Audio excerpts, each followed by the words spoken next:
Well, hello, everybody. Welcome to the Techstars Boulder Ask Us Anything session. My name is Malte Witt. I'm the program manager with the Techstars Boulder Accelerator, joined here with Andres Barreto, who is my colleague and partner in the program. Andres is the managing director of Techstars Boulder. But as I'm already giving you a long-winded explanation of who Andres is, I'm going to let him introduce himself, and then I'll do a little intro as well. But for those of you who have access to the chat, please feel free to give us the one-line description of your company, your startup. Feel free to drop a link to your company website or your LinkedIn profile. We'd love to get connected to as many of you throughout this session as we can. So without further ado, Andres, I'll let you do a quick intro. Thanks, Malte. Hi, everyone. I am Andres Barreto, the managing director of Techstars Boulder. And as a way to give you a background more about me, I was a Techstars entrepreneur 10 years ago when I went through the Techstars New York program. But really, I started building companies in 2005 when I was still in college. And among the many companies that I built, one of the first ones was GrooveShark, a music streaming service that reached millions and millions of users a month. And then the record labels sued us out of existence after 9 years of litigation. But then I created companies in Latin America as well, creating a media publication over there. And around that time, 2010, that's when I rediscovered Techstars, because I had known about Techstars prior to that. But I rediscovered Techstars and I applied to the program. We got into the program. And what you are told from Techstars of you get to do 2 years worth of work in 3 months, we did that. We had raised $1 million round pre-seed round inside Techstars. Sorry, before Techstars, like a month before starting Techstars. And then a few days before demo day, we had raised an extra $5 million, just because Techstars does create that momentum, that progress. What we were supposed to do in 2 years, we did in 3 months. And then after that, because I discovered the philosophy of give first, I became a mentor to entrepreneurs in New York and in Latin America, where I'm from. And I started noticing how these entrepreneurs were doing really, really well. Actually, most of them did better than I did with my own company. I ended up selling my own company, but these founders were amazing. And that's when I thought, you know what? I should have not only just give first and be a mentor, I should have invested in these companies. And that's what I started doing. So in 2013, I became an investor. And I created a portfolio of about 85 companies for 7 years across the US, across Latin America, a few in Europe. And the way that I like to help companies, before I took the job here at Techstars Boulder, is primarily with two things. And we'll talk about how we're doing that as part of the Accelerator now. But I like to help companies with getting to product market fit faster and using a quantitative approach to get there. And then the other thing is I like to help them with recruiting software engineers, because most companies start out looking for capital so they can grow a lot faster. Then we help them get capital, but after they get the capital, what do you do with it? You have to go recruit people. And the most difficult job to place right now is software engineers. So I've been doing that for about 7 years, helping top startups recruit the best engineers. And now inside Techstars, we're doing that with the Techstars Accelerator program, with mentors, plus with what Malta does really, really well, which is coaching founders on raising their next round in a more efficient manner and creating that momentum and that fear of missing out for investors so that they finally pull the trigger. So before I start talking more about the program, that's a bit about me. So Malta, let's hear a background about you, and then you can tell us about the program. Sure. I'll try to keep it relatively short. Excited to see everybody on both LinkedIn and on Crowdcast adding their little one-liners and links to their companies. We'd love to get some questions going as well. So as you have any questions that come to mind, either in reaction to what you're hearing us say or things about Techstars generally, feel free to drop them in the Ask a Question portion if you're on Crowdcast, or throw them directly into the chat on LinkedIn. We'll try to cover as much ground there. We've got about 55 minutes for this, so hopefully we can get through all of the questions that we've got. But I'll make sure that each of you are left with a bunch of resources on how you can get in touch with Andres and I. And really what we hope to cover in this question is, or in this session, is a little bit about the Techstars Boulder Accelerator, a little bit about what we focus on and what we look for in the founders that are applying to Techstars, and Techstars Boulder in particular, and how to sort of get ahead in the application process. How do you stand out among all of the other applicants that are applying to this program?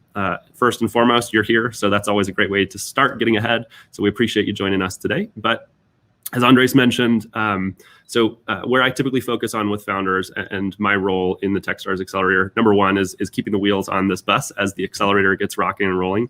But really what I specialize in is helping companies identify what they should be measuring. So like talking through their KPIs, and also setting goals effectively in the program and effectively building that cadence as your company, regardless of whether you're just getting started or your company's already rolling. Second, Andres mentioned this a little bit, but I do coach founders on fundraising and building a process around your fundraising, really making sure that you've got all of the materials lined up as you begin to launch your fundraise so that hopefully you can get that round closed as quickly as possible. And then the last thing is Techstars is obviously a huge network.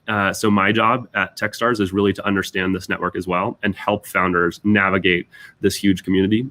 Boulder has a long legacy being the original Techstars Accelerator, but I get to coach founders and help them sort of navigate the larger Techstars ecosystem.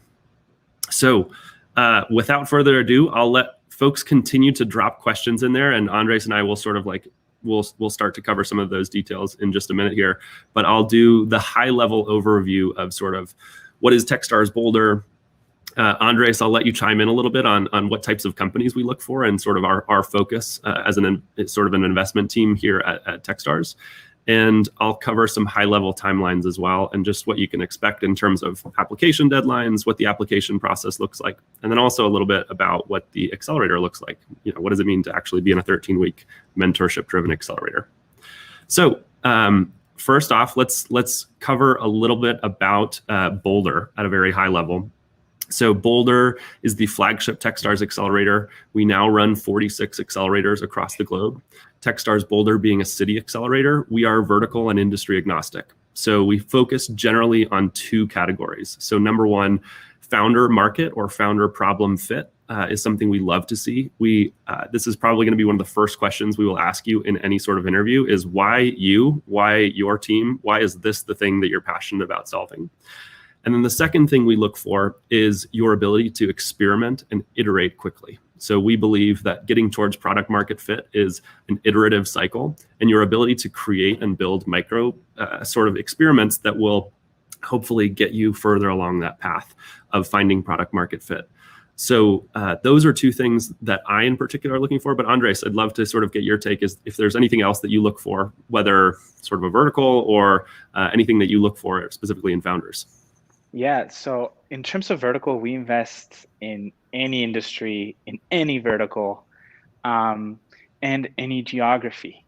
We are running the accelerator in the Americas time zone, so we will give priority to founders that their market is the Americas. But other than that, there is no limit. So I want to dig a little bit deeper on the first criteria. Remember, there's two criteria. The first one is a deep understanding of your customer's pain, and the second one is executing quick.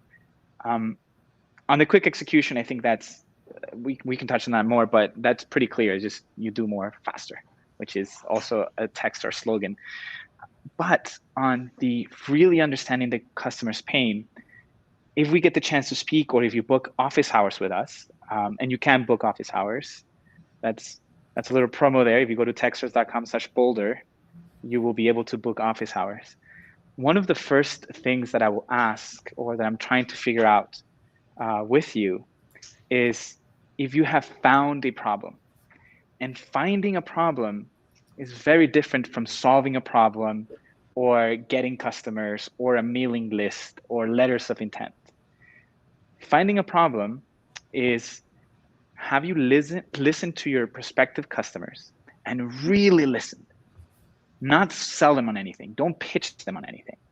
Just listen to their problems, discover their problems, observe their behavior, without selling them on anything.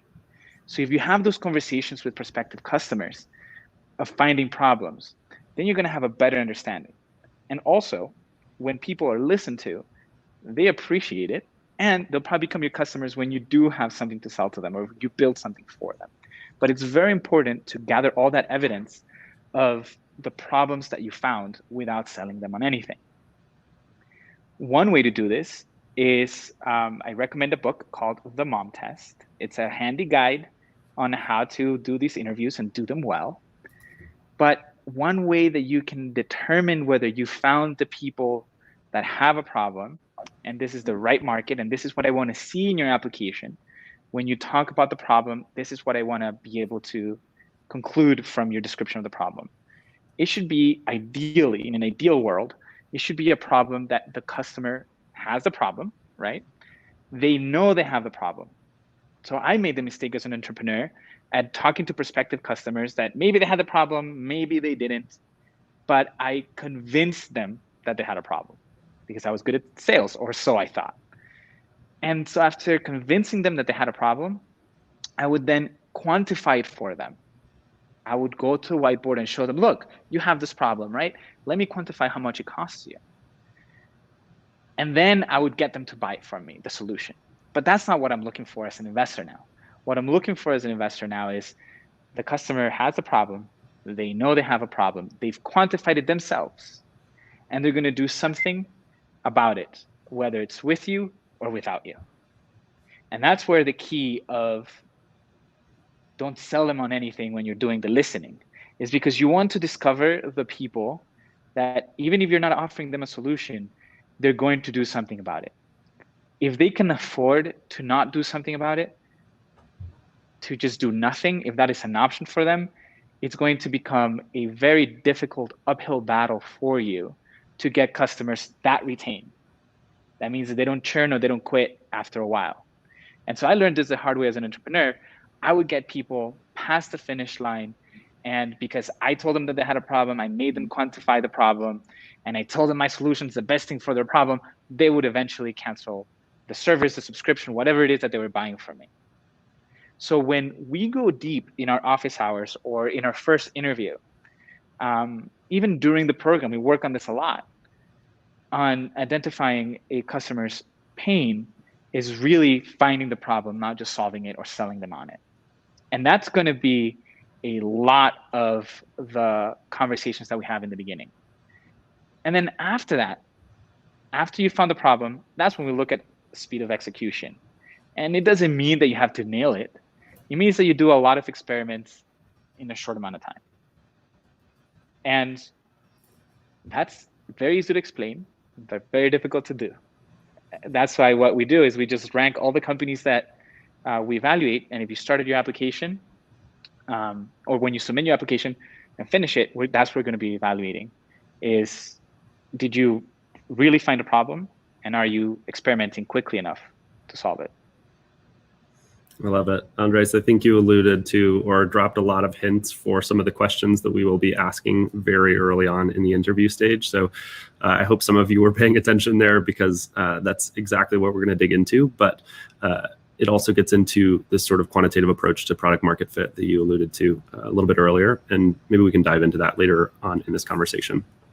But with that, I want to provide a little bit of context for Techstars Boulder and what the actual accelerator looks like. Hopefully that will prompt or cover a few questions that we typically get from founders. So Techstars Boulder was started in 2007 by David Cohen, who is the original Techstars managing director. He's also a co-founder of Techstars. And since then, we've invested in over 160 companies in Techstars Boulder specifically that have gone on to raise well over $1 billion in capital. Most recently, DigitalOcean IPO'd earlier this year. We also have SendGrid in our sort of list of portfolios that IPO'd a few years ago as well. So several sort of unicorn scale companies that have come out of this accelerator in particular.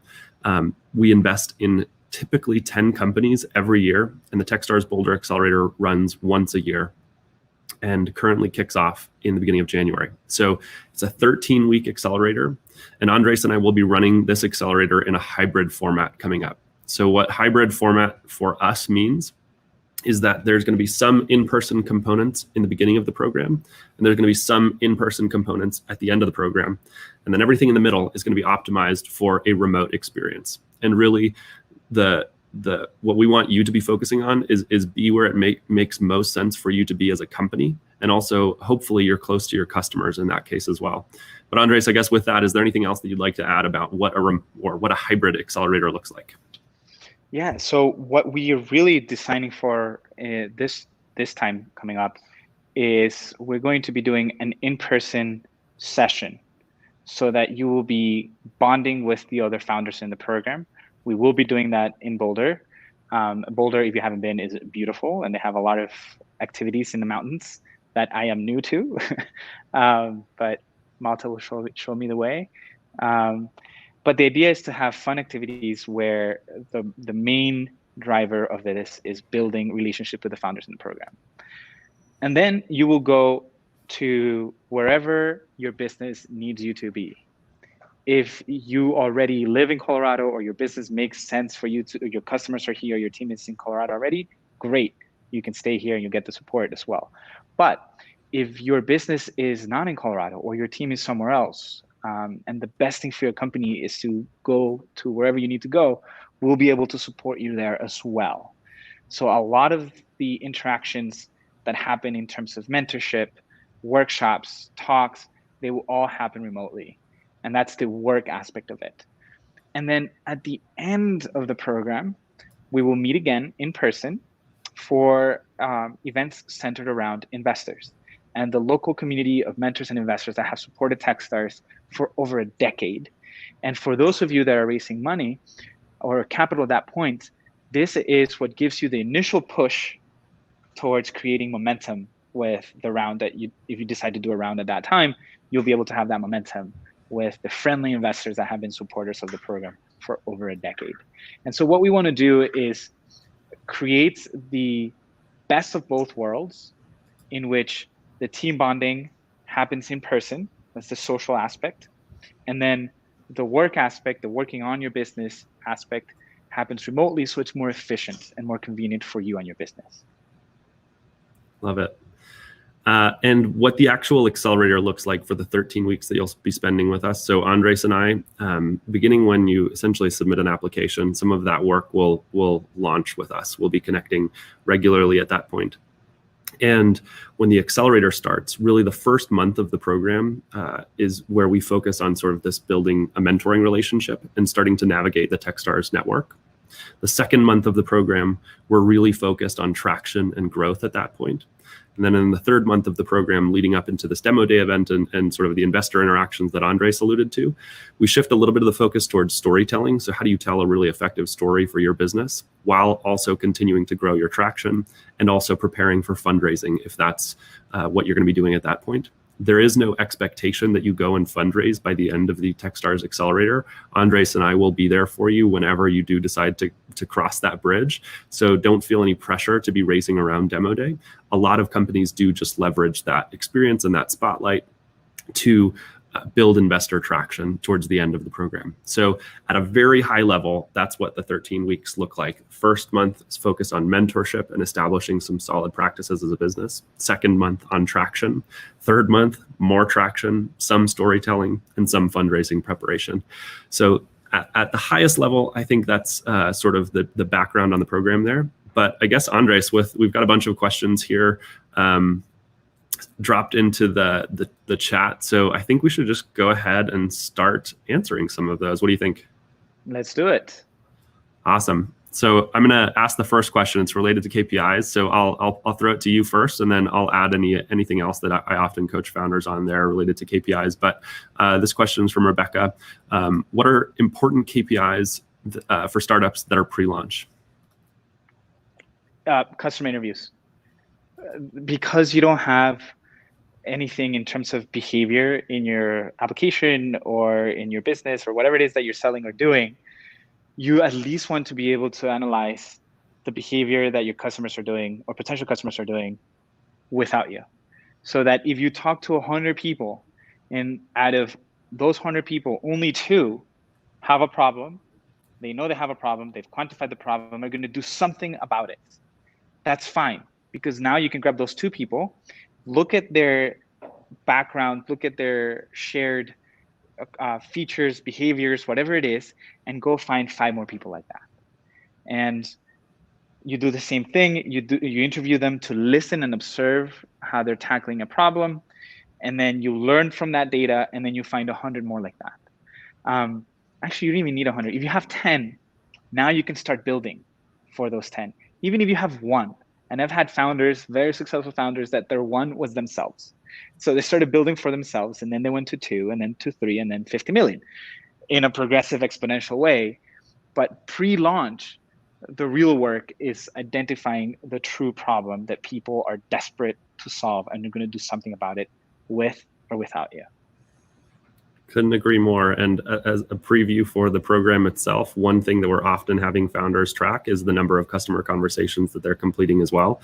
So that is definitely something to keep an eye on. And especially for a pre-launch company, you don't want to fall into this trap of just getting too heads down into your product and building without actually making sure that you're in tune with the customer and what they're actually saying is their problem. So hopefully you're building the right thing. So I love this next question as well. This one's from Rebecca as well. But what's the most striking strength that you've identified in founders that you admit into the program? I think we've covered some of these topics, but Andres, is there anything else that you'd add there in terms of just the founder persona that you often see being effective in getting into the Techstars Accelerator and getting the most out of it? Yeah, I think the ones that, and I think it's kind of the same thing. That's what we evaluate. It's not only your business, the team. Actually, the vast majority of our scoring criteria is around the team, but specifically in the team, we're looking for people that are able to have this intellectual curiosity to learn and absorb and listen to all sorts of different points of view, plus their customers.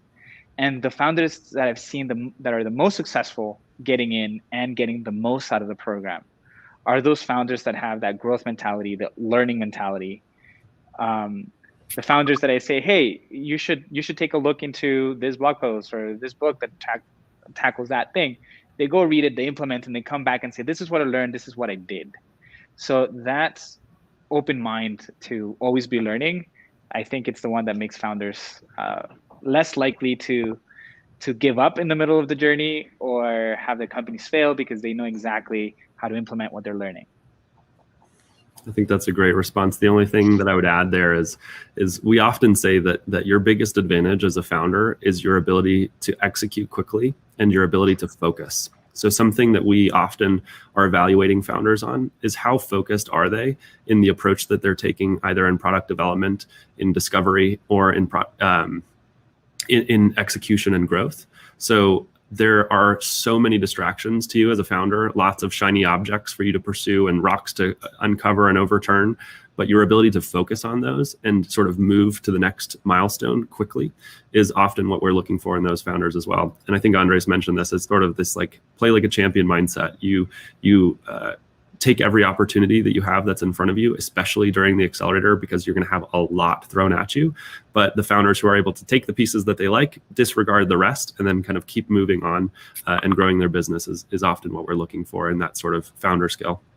And yes, Rebecca, resilience and focus is absolutely on that category.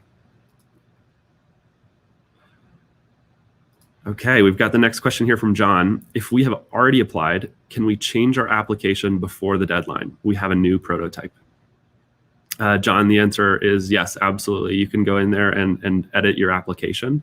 Another thing that I would recommend you all do is Andres and I, we're really accessible. So I will drop our contact info in there as well. If you are iterating, changing, prototyping new things, pivoting, send us updates. One thing that I'll always push founders to is so the application deadline that we have coming up is on October 6th. That's a ways out. There's a ton of room for you to experiment and iterate. And something that we're often looking for there is founders who are regularly keeping us updated with what they're learning and how that's shifting their direction. So yes, John, you can definitely go in there and update your application. If you have any issues doing that, feel free to contact me or the F6S support team. I'm happy to help you sort of making that update. But if you're running any sort of regular investor or advisor or sort of community updates, at your stage or at the stage of the companies that we often work with, we recommend you do this at least bi-weekly. And Andres and I would love to get added to those lists so that we can sort of keep track of your progress. And Malte, you're actually very good at this, at helping founders create updates that are read. What are some tips of the content that you should include in a weekly or bi-weekly update? Yeah, this is great. So I'm gonna borrow something that I heard Eric Bond from Hustle Fund VC say. So number one, I think a good update includes both a logical appeal, but also an emotional appeal. So number one, give the reader a sense of like who you are, who your team is, and then also appeal to their logical side. So that includes both sharing any victories or learnings that you had for the week, any asks for help that you have, any sort of like roadblocks that you hit. And then finally, on that, I would include any thank yous. So make sure to thank anyone who helped you sort of get to the next milestone that week. Make sure to give them a shout out in your updates. So what Andres and I are often looking for in here is how quickly is this founder learning, but also as much as we hope that you evaluate whether we are the right partners for you and your business. We're sort of evaluating whether we believe that we can actually help this team. So adding a level of vulnerability in these updates. If your update is all rainbows and butterflies, like things are going great, oftentimes what we're thinking is that you probably have some skeletons in the closet that you're not sharing with us. So I would actually prefer that you lean into a little bit of the vulnerability, share with us what's not working, because oftentimes we can help founders with those things. But if you're not telling us, then we certainly can't help. So yeah, just to recap, wins for the week, asks for help, thank yous, any sort of shout outs that you have for your community or anyone who helped you get sort of further along is generally what we like to see in those updates. All right, let's see. The next question we've got is from Gisello.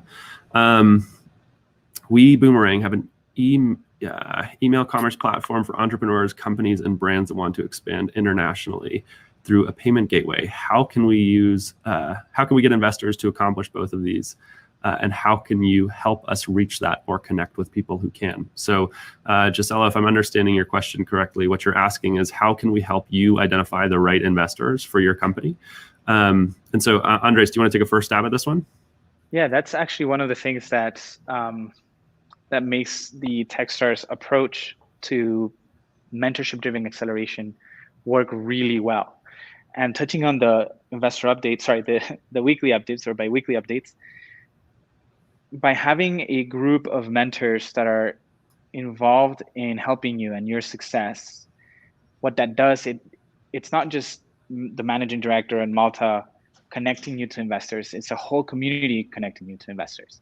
It also helps that Techstars has something like 16,000 seed stage investors in their network and as co-investors and funds that consistently invest in our companies.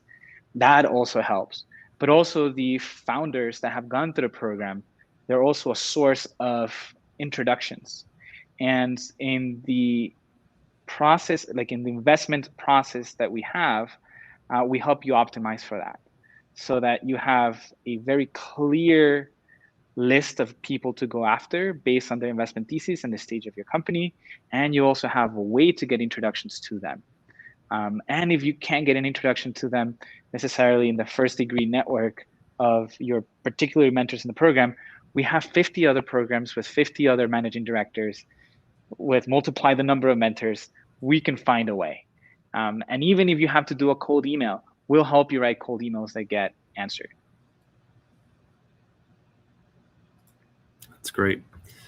So the next question we've got here from Rodrigo is what types of companies are we looking for? And do we accept pre-revenue companies? So I'll sort of take the first stab at this. So the first answer is yes, absolutely. We do accept pre-revenue companies. That's not a problem. And so typically, if you look at sort of a bell curve of the investments that we make in each program, we'll typically have 1 to 2 companies that are sort of on that early sort of ideation, like probably an MVP in market, but maybe not that many customers yet. the majority of the companies that are accepted into each program, they're going to have a sort of product in market, maybe some initial customers that are starting to use your product so that you can sort of experiment. We'll typically have 1 or 2 companies that are later stage in each program. So in the program last year, we had a couple of companies that were doing over $500,000 in ARR. So this sort of like, there is this sort of spectrum of the stage of company that's accepted into the program. But as Andres mentioned earlier in the call, like what types of companies do we accept? It's really along any vertical. So we're more assessing you as a founder than we are sort of like what type of company. So everything from B2B SaaS to consumer products to B2C companies, we accept the whole gamut. In the program we had last year, we had a direct-to-consumer shoe company for nurses.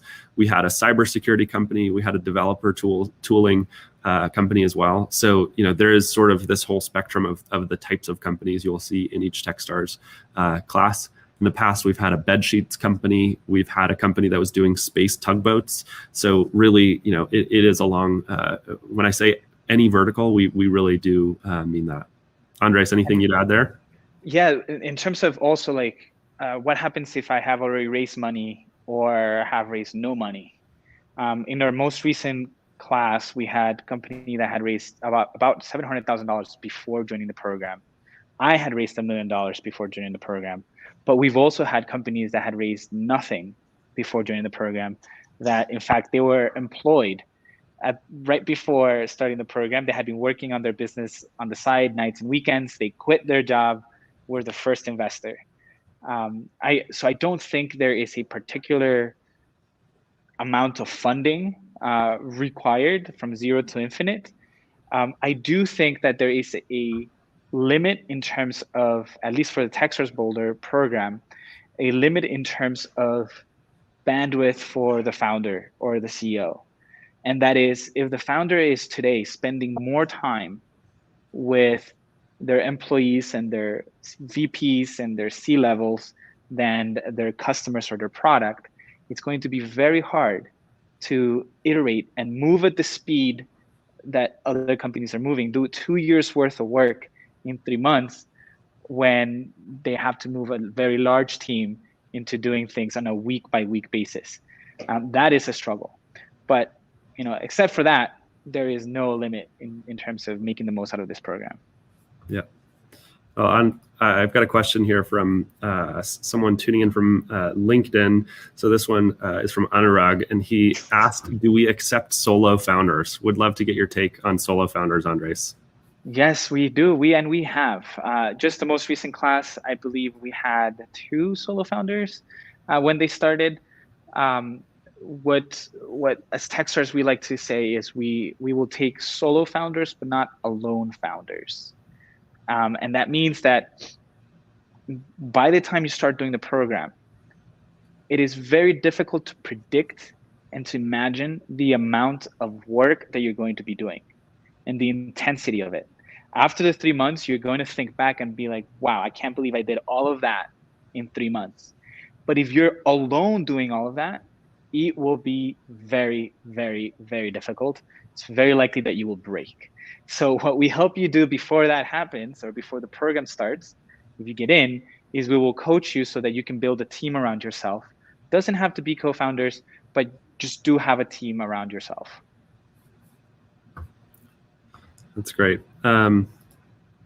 So Andres, I know this next question is going to hit close to home for you, because I know that you've invested in a number of Techstars companies, but you've also invested in YC companies.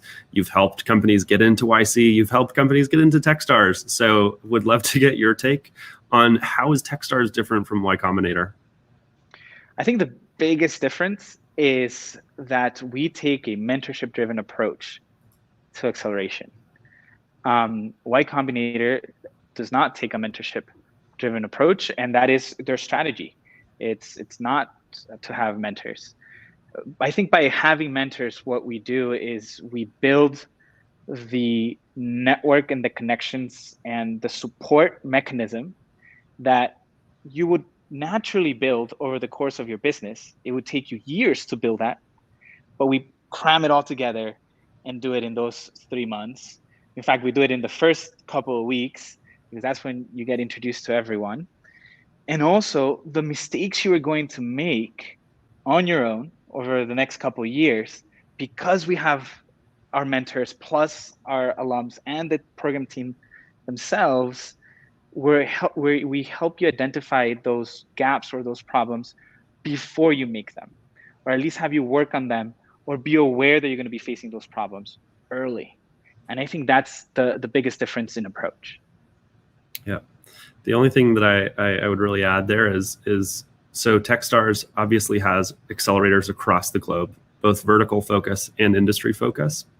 So the other approach that we've taken is each Techstars accelerator, because we only accept, so next year we're going to be accepting 12 companies into the Boulder program versus Y Combinator that's often accepting over 200 companies into each cohort. So we take this sort of small batch approach so that we make sure that we find the right companies, number one, for Andres and I as the program team, but also for the mentor community, making sure that we can throw everything that we've got at you. So we take this sort of small batch approach for the way that we work with companies out of each individual accelerator. So Andres, I've got a question here from Diego on LinkedIn as well, who's asking, what's the main difference between the sort of core Techstars? I'll interpret this as like the city-focused accelerators and maybe a vertical focused. In this case, Diego is wondering what's the difference between Techstars Boulder and the Techstars Workforce Development Accelerator? Yeah, so we have vertical specific accelerators. So workforce development is one of them. We also have programs like Western Union. Filecoin is one of our most recent one in crypto space. We have space accelerators as well. The approach that we took for Boulder is because our focus is getting to product market fit faster, and a quantitative approach to product market fit, and also running more efficient fundraising process. We didn't take a specific vertical because those are two things that can apply to any vertical. And if you, and like I'm a mentor as an MD that helps companies recruit software engineers, I'm a mentor in other programs. And I help founders from other programs recruit software engineers. I help founders from other programs get to product market fit faster using a quantitative approach. So whether you go to workforce development or you go to Boulder, you'll get access to the network anyway. That's great. So we've got one question here from Daniel who asks, if we already have a product in market, is it too late to enter Techstars? I would say absolutely not. You're in a sort of sweet spot. It is a great time to be coming into a Techstars accelerator. Sort of the generic terms that I talk about what we hope to achieve in the accelerator is 2 years worth of work in 13 weeks. So I know that's going to look like a lot of different things for each of the companies that are in the program. But I feel like if you have a product in market, it is a great time to, number one, put a big spotlight on your company, but also surround you with some incredible resources, some incredible mentorship who can help you sort of navigate the path to really accelerated growth there. So Daniel, product in market is wonderful. Andres, anything that you'd add there? No, I think that's perfect, because then we can look at the data and we can help you with that. And actually, let me. If you do, I'm going to ask a question that I want to answer. So if you want to do, if you have a product in the market, what is my KPI? What is the right KPI? Typically, it's not going to be users or downloads. It's not even probably going to be revenue, at least not for how I evaluate companies. If you already have a product in the market, the number one thing I'm going to be looking at is retention. So the people that started using the product, say, a month ago, after 4 weeks, how many of them are still using the product? And it could be that out of 100,000 people that started using your product, only 100 kept using the product after 2 months. That's okay. Because what we do during the program is we help you focus on, identify who those users are, and then focus on how to make those users use your product more and how to get more users like those. So having a product in the market makes it easier for us to help you get to product market fit faster. We've got a question here from Emmys as well, who's asking whether it's possible to have a one-on-one meeting in Spanish. I will say, do not have a one-on-one meeting with me in Spanish. You could probably get away with that with Andres. But I would share that for Techstars Boulder, because we are going to be hosting this accelerator in English, being able to have a sort of core or foundational level of fluency in English is going to let you take the most advantage of the program and the resources that we'll have thrown at you there. So that's sort of my sort of short answer in taking a meeting in Spanish. I would encourage you to try to do it in English because we are going to be pushing you in that direction. But Andres, what would you add there? I would say, yeah, sin problema. Pueden agendar las horas de office hours y la podemos hacer en español. Awesome. So the do's and don'ts when applying, I actually just dropped a link to this in both chats for a Techstars Boulder application guide. We get this question all of the time. So like the number one thing that I would say is if you are considering the Techstars Boulder Accelerator, start an application. It takes about 2 minutes. You can hit the sort of call to action button there that's on the bottom of your screen if you're on Crowdcast. Start an application so that your company is at least on Andres and I's radar so that we can start tracking you. But then the second thing that I would say is use this application guide. We essentially copied the questions that we have from the Techstars Boulder F6S application, which is kind of difficult to collaborate on with your co-founders and with your team. So I would encourage you to make a copy of that and start filling out your questions in your answers to the questions on the actual application in the application guide that we've got there on Google. And you will see that Andres and I have added little comments. We've prefaced this with, this applies to Techstars Boulder. I think it will apply to many Techstars accelerators, but we've essentially given you a hint on how we generally want to see you answering those questions. So like the number one thing is that founders that we see is that founders don't very effectively explain who their customer is. What is the pain point that they're solving? So we've given you some tips on applying there. And the number one thing is, so once you've started the application, don't hesitate to reach out. So we've dropped the office hours link in there. We will take a meeting with anybody that submits a request to that office hours link. We are both really accessible on social channels, so do reach out. The founders who are often best at making noise and staying top of mind for Andres and I are the ones who tend to get ahead in the application process. So, take advantage of those resources, come to these events. Andres and I are going to be doing either content or hosting one of these sessions on a weekly basis. So we'd love to, number one, share that with you, get your questions answered there, have a conversation with you in reaction to something and make it specific to your business. We're going to be speaking a little bit on generic terms, I think, in this conversation, but the one-on-ones is like absolutely time to just go to work on your company, and we can focus and tailor all of our responses to that in office hours. So definitely reach out. Andres, do you have any do's and don'ts? Yeah. So yeah, that document, office hours for sure. But I'm gonna go through, and let's not share screen, but I know it by heart. but like the application, right, from top to bottom. Now, if you can imagine, we have a lot of founders that apply, and we have to go through a lot of applications. So the biggest point where you can have an impact, and this is where most founders get it wrong, is on the description of the company. And what most founders get wrong is that they explain what the company is, but they don't explain what the company does. So in that one-line description, it doesn't have to sound fancy, doesn't have to sound like it's going to change the world. I know it will. It has to be simple for me to understand quickly by reading it for about a second. So what is clearly? It should be clear to me who has the problem and what the problem is. If you have space, you can even include how you solve it, but don't spend too much time in how you solve it. If it's not clear for me who has the problem and what the problem is, I'm not even going to go deep enough to discover how it is that you solve a problem that I didn't understand for a customer that I didn't get either. So I think that's the number one thing that you can do right that will have the most amount of impact and take you the least amount of time to write it down. You have to test it though, because you have to do different versions and ask other people. You can even ask us. That's what office hours are for. Ask us on social media. Here in the chat, I saw a lot of your descriptions, your one-liners, and a lot of them sounded like a description of what you are and not what you do or for whom you do it. And after that, we have that one-line description. The way we look at the applications, we have the videos. We have the product video and we have the team video. What not to do? The product video shouldn't be the marketing video. I know you spent a lot of money doing it, or maybe some money, and you have the swooshes and the text coming in and out and the music. That's not what we want to see.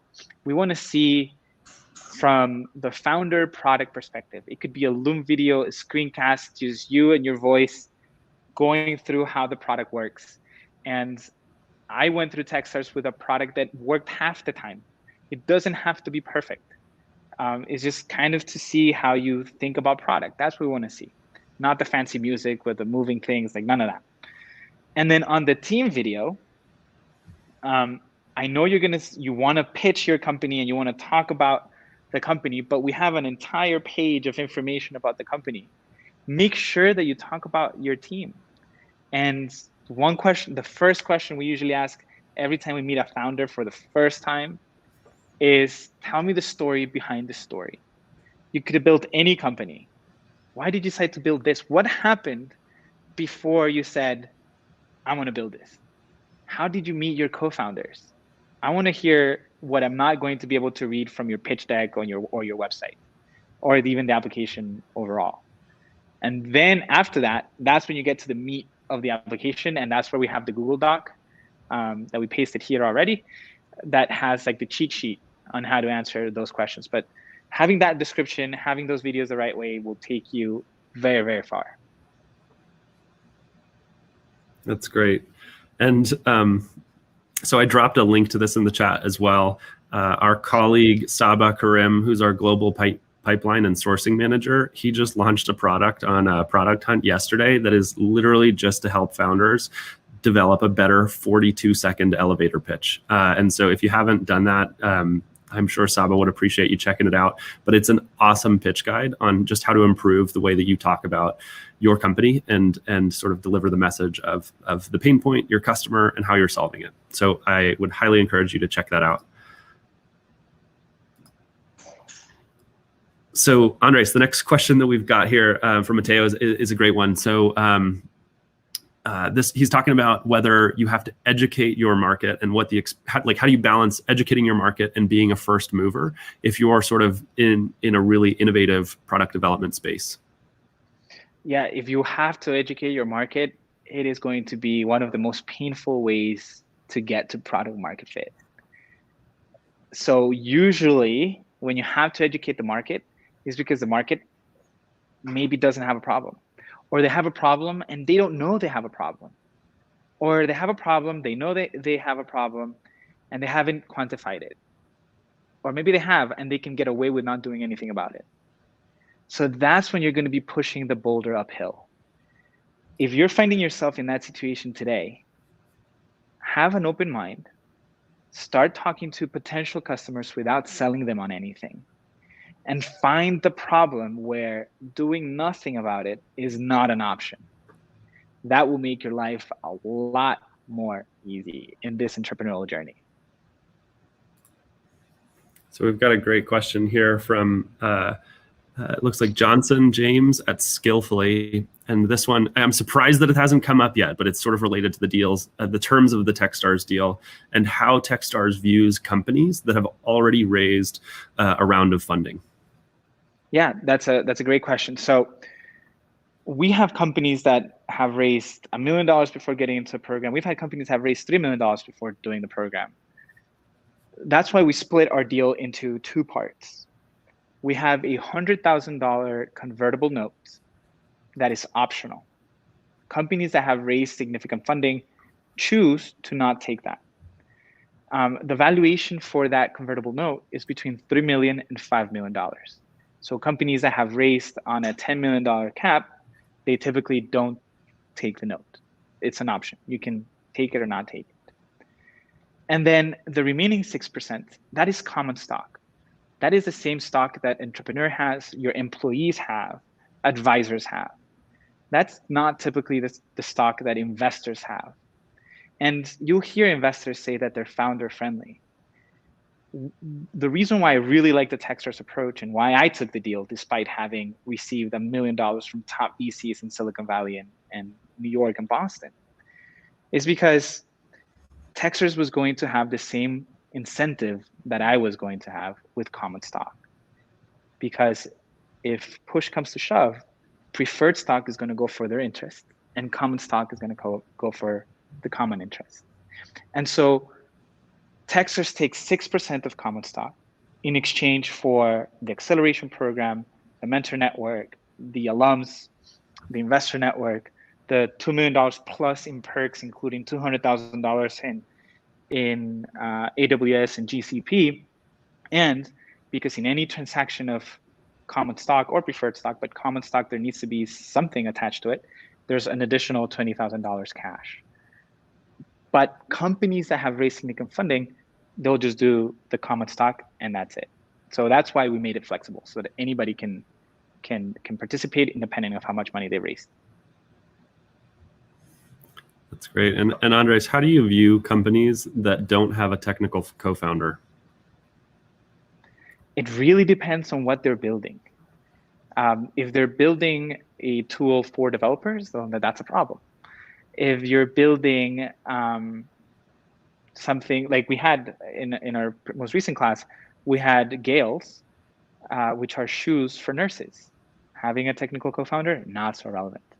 But if you're building a company whose competitive advantage is technology, like that's how you win the market, then my expectation is you don't need, ideally you have a co-founder, a technical founder, but I would rather you not bring somebody on as a co-founder just because they know how to code. That's not a good reason. A great co-founder is somebody that you admire and it's mutual. You respect and it's mutual. You trust and it's mutual. And of course that they have leadership potential. So for those top three things, it has to be somebody you already know. You can't meet somebody and then trust them and admire them right away. Like, you need to be able to have that rapport beforehand. And so between bringing on somebody as a technical founder because they can code and not having those things, I would rather you not have a technical co-founder. I'd rather you just hire developers, and they don't have to be co-founders. You can give them significant equity, but they don't have to be developers. And one way to get developers when you're not technical is to be technical enough. I was able to recruit developers. I was able to recruit CTOs, technical co-founders, non-co-founders, technical people, but I'm a poli-sci major. I didn't study engineering, but I'm still able to do enough engineering and enough software the same way I'm able to do enough accounting and enough marketing. If I'm going to build a tech company, I need to know enough about all the things that go into building this company. So that's my only expectation. It really depends on the company you're building. And there's cases where, like, I mean, in the program last year, for example, where we had a company go through a pivot. So the pandemic impacted their business negatively, where they were pivoting from a non-technical product to a technical one. And so sort of like the superpower that I think that we have as an advantage here is having this network of software development engineers that can easily sort of integrate into these teams. So number one, at Techstars Boulder, we have typically hired a couple of software engineering associates who are available to you during the program to work with, to iterate and experiment on products. Now, they're not there to be your CTO and sort of take that level of commitment, but they are there to help you with technical challenges that you're experiencing as a company. And in the case of this company that was in the program, we helped them make some of their initial software engineering hires based on where they were at in their business. They were able to get an MVP spun up that then they went and shared with some larger enterprise customers to go get additional funding to get a little bit more commitment and traction in building this now technical product. So we do see cases where that happens as well. And so let's see what question we've got here. So we've got another question from Rebecca that asks, what are the best ways to approach prospective customers if you don't have a direct introduction to them? So Andres, I'll let you take this one. You have sort of some superpowers on how to write some of these cold emails effectively and to do some of this outreach, but would love to get your take on that. Again, it really depends on the company and what you're doing. But typically, if you came up with the idea is because you already observed somebody having that problem, you know at least one or two people. You start with them, and then you ask them to introduce you to more people because you're on a problem-finding mission. And it's human nature that we like to help because it makes us feel better about ourselves. So you're going to be able to find that innate give first approach from almost anyone, especially if you're listening to their problems. It's kind of like a therapist or a coach or psychologist. Part of the job there is just listening, and people like being heard. So you can get one person to refer you to somebody else. Now, let's say you wanted to do this maybe a little bit more scale. Something that we do in the program is because we have access to lots of tools, from PitchBook to Affinity to other tools, we're able to help you create prospect lists of hundreds of possible customers so that you can do cold emails. But we encourage you to do them not through email marketing, but rather just manually in the beginning. And there are ways, depending on the industry or your product, to get people to answer. One of those ways is including their job title and their company in the subject line. So statistically, and this is something that I've done with other portfolio companies in the past, if you have managing director at Techstars Boulder in the subject line, I am more likely to open that rather than how would you like to save 50% or more in your car insurance? I'm not going to open that. And then in the body of the email, or however it is that you're talking to them, text message, WhatsApp, LinkedIn message, whatever it is, the idea is not to sell them on the email or get the information, get what you want in that message. The idea is to get them on the phone. So the content of that text or that email or that tweet needs to be centered around the person that's receiving it. 80% should be about them, 20% most should be about you. And that's how you get people to answer you. I think that's great. And Andres, it looks like we've had Alex chime in there too. Alex is a sales expert. So thanks, Alex, for chiming in on helping Rebecca write some better cold emails. You know, that is definitely an art form. I want to jump to a question that I saw here related to whether you can apply to multiple programs or whether you can apply more than once. So this question is from Jack. So Jack, especially as it relates to the applications, we very often see founders applying more than once. You can definitely apply more than once. You can only apply once or to one program per term. So Techstars Boulder is a term one Techstars program. And so every 2 months, there's another term of Techstars accelerators that are launching. So you can apply to one first choice program. So if Techstars Boulder was the program that you were interested in, you'd submit an application for Techstars Boulder. But you can also select in there a second choice application. So a big thing that Andres and I are doing, we're also working with our other colleagues at other accelerators. So if we feel like your company or you as a founder may be a better fit for another program, we would communicate and sort of facilitate that handoff in the background. So that does happen. And then also, I can't quote Saba's stats here. Saba is our global pipeline manager, but many founders get accepted on their second or third time applying. So this is really like the notion of we want to invest in lines, not dots. Like we often want to see your progress over a period of time. And so founders who are applying more than once, we get multiple data points on how you are progressing, how you are growing, how you are learning and iterating on your company. And so oftentimes founders do get accepted into their second or third time that they've applied. So absolutely, definitely apply more than once.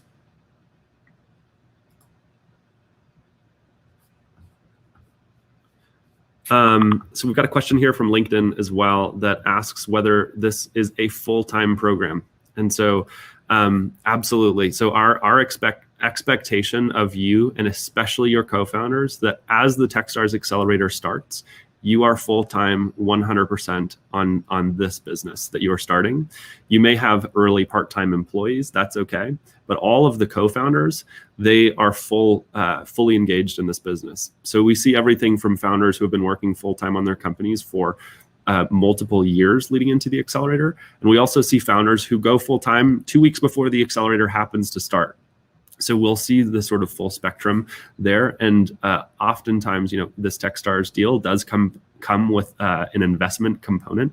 And we hope that you can use or leverage that investment component to sort of catalyze you to be able to go full-time on your business if you are not at that point. And that's why Andres and I are here to help you with fundraising as well. So if you've got multiple co-founders where, obviously, folks have families and financial obligations that they need to account for, we are here to help you fundraise as well.